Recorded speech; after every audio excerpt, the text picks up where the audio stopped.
everyone. Welcome back. Ready for another deep dive. You bet. All right. Well, this time we're tackling a topic that's, well, it's pretty heavy. Yeah. We're talking about the situation in Israel. Right. And to really get into it, we're going to be taking a close look at this really in-depth article from Al Jazeera. It's a fascinating piece. Yeah. And Not your typical news story. No, not at all. This isn't just about, like the latest headlines or anything. No, it really digs deep, tries to explain why this conflict feels like it never ends. Exactly. Like, why is this? The forever war. Yes. The forever war. That's what they call it. And it's got some, really surprising points, Like, they talk about Israel's economy and how it's actually struggling. Oh, yeah. And also, their military strategy, Yeah. whether that's actually working. Right. So, to kind of set the scene here. Okay. We've got Israel, right? Yeah. They've been fighting this intense conflict in Gaza for, a year now. A brutal year. And now, on top of that, they're clashing with Hezbollah in southern Lebanon. So it's a multi-front war now. Right.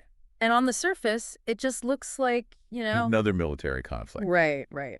But this article, it shows that Israel is, they're exhausted. Yeah. Not just militarily. Right. The whole nation is drained. Drained, yeah. And a big part of that is the economic reality.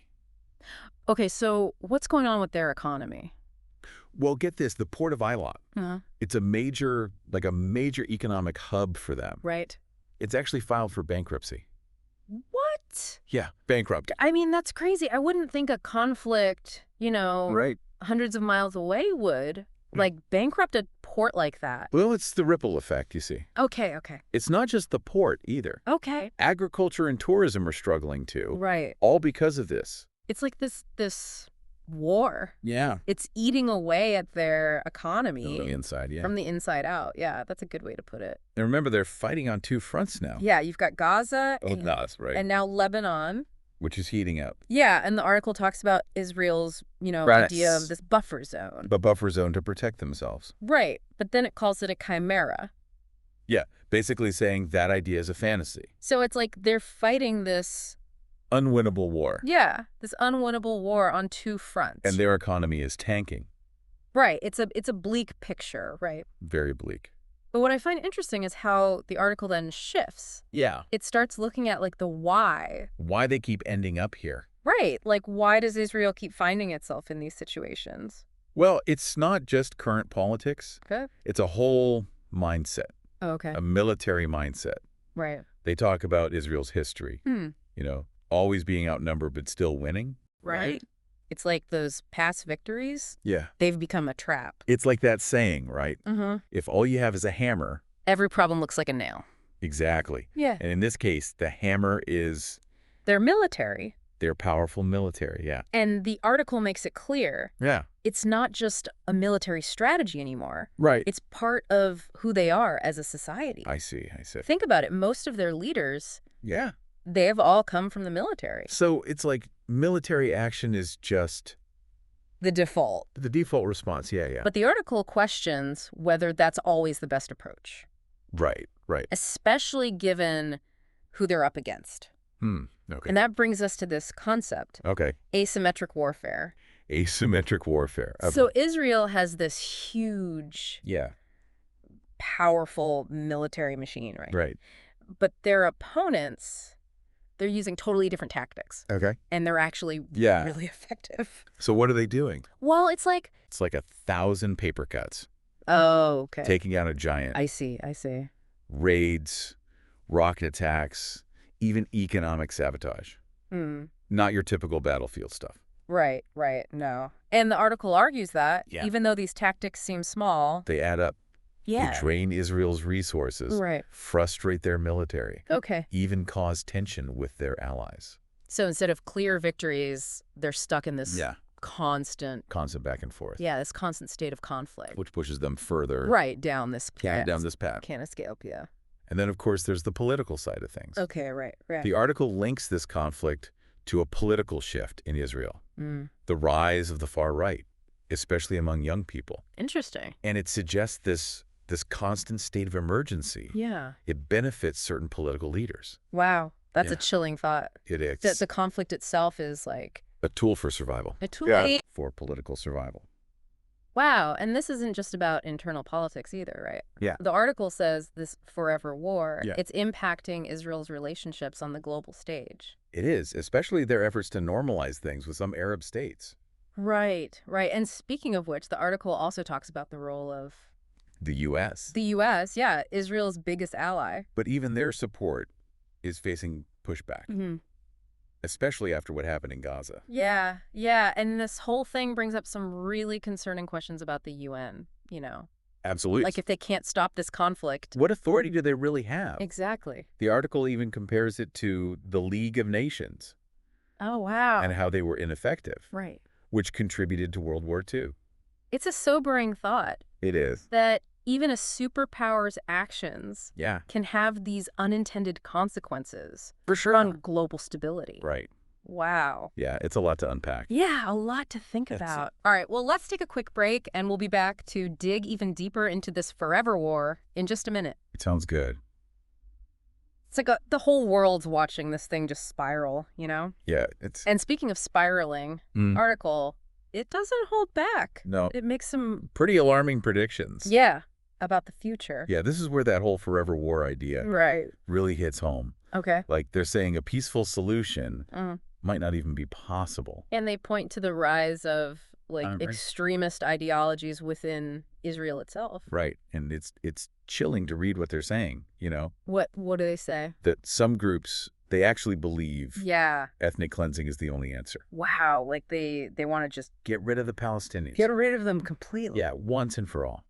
That's heavy stuff. It is, and it's Yeah. it's unsettling. But the article, it connects this viewpoint Okay. to the constant state of war. They're saying decades of conflict. Yeah. They've basically normalized Yeah, okay. this idea of dehumanizing the enemy. So it's like this Yeah. this vicious cycle. Violence breeds more violence. Right. The longer it goes on. The more extreme the views become. And of course, you know, the Palestinian people, Yeah. they're caught in the middle of all of this. Absolutely, they're the ones Yeah. bearing the brunt of it. It's heartbreaking to think about. It is. And, you know, reading all this, it's hard not to feel, Overwhelmed. yeah, overwhelmed by just like the complexity of it all, you know? And Yeah. it makes you wonder, is there any way out? Well, it's like that saying we talked about earlier. Yeah. If the only tool you have is a hammer. Every problem looks like a nail. Exactly. And it seems like right now, Yeah. everyone's just focused on The hammer. a military force. If we keep seeing this as a battle to be won or lost, Yeah. then yeah, a forever war seems inevitable. But what if we looked for other tools? I mean, like, what if we approach this as, you know, a complex political problem Okay. that needs dialogue, compromise, like a willingness to address the root causes? Well, that's the million-dollar question, isn't it? Yeah. Because to do that, Yeah. it requires a massive Yeah. change in perspective. From everyone involved, really. From leaders, from people on both sides. It means, like, challenging those Deeply held beliefs. yeah, those deeply held beliefs, admitting wrongs. right, past wrongs, and like Yeah. being willing to see a future that's just Radically different. radically different. Yeah. From the past. And that's gonna be hard. It is, especially when you've been living with Yeah. fear and uncertainty for Yeah. so long. Right, for so long. But, you know, the article doesn't say it's impossible. No. It's more like a wake-up call, Okay. forcing us to face the reality Yeah. of this conflict, the human cost of inaction. It's like they're saying, okay, here it is. Yeah. It's messy. Messy. It's complicated. And it's not going away on its own. Right. So what are we going to do about it? And that's a question for all of us, Yeah, not just politicians. alone. Because this isn't just about Israel or Right. Palestine. This forever war, it has implications for The whole world. the whole world. Yeah, I mean, think about it. Instability in the Middle East, Yeah. a weakened UN. The spread of extremism Those are all things that, affect everyone. yeah, affect everyone, whether we realize it or not. In this article, Yeah. it's a reminder. We can't just turn away. Pretend it's not happening. We need to Yeah. engage with it, educate ourselves. Have those tough conversations. Yeah. Demand better from our leaders. Right. And these aren't just, Empty words. no. These are the steps we need to take Yeah. to break free from this cycle. Yeah. This cycle of conflict. Exactly. Because at the end of the day, this isn't just, a political story. no, it's a human story. Yeah. It's about, Our capacity yeah, for both good Yeah. and terrible harm. And the choices we make as individuals. And as a global community. Yeah, they'll determine whether this forever war truly becomes our shared reality, right, our future. Our future, yeah. So where do we go from here? I mean, is there like any hope? It's tough. Yeah. The article paints a pretty bleak picture. Yeah, it's easy to just feel overwhelmed by all of this. Right. Like, what can we even do? Exactly. But I think the article is trying to tell us we have to do something. Okay, so what can we do? Well, for one, we can't just ignore it. Right. No more pretending it's not happening. We have to engage with this issue. Okay. Educate ourselves. Right. Have those difficult conversations. Yeah, yeah. Demand better from our leaders. And these aren't just empty words, right? No, these are actual steps we can take to try to break free from this cycle. This cycle of violence, yeah. Exactly. Because when it comes down to it, this isn't just about politics or land. It's about our shared humanity. Right. About the choices we make. As individuals? And as a global community. Yeah, yeah. And those choices, they'll determine the future. Yeah, whether this forever war really does become our future. So what you're saying is we have a choice to make. Yeah, we do. We can either let this conflict consume us, or we can choose to fight for something different. For peace. For a future where this cycle of violence is finally broken. Well said. And that starts with each of us. Right, with understanding. With compassion. With action. Exactly. And so as you go forward from this deep dive, think about what you can do. To make a difference. To promote understanding. Challenge injustice. Yeah, yeah. Advocate for peace. Even if it feels like a small thing. It all matters. Every little bit counts. Exactly. Because the future, even in the face of this forever war, it's not written yet. It's up to all of us. To decide what that future will look like. Powerful words to end on. Thank you. Thank you so much for joining us for this deep dive. It's been a pleasure. It's been a truly enlightening conversation. I agree. And to everyone listening, thank you for being here with us today. We'll see you next time for another deep dive. Until then, keep questioning, keep learning, and keep striving for a better world.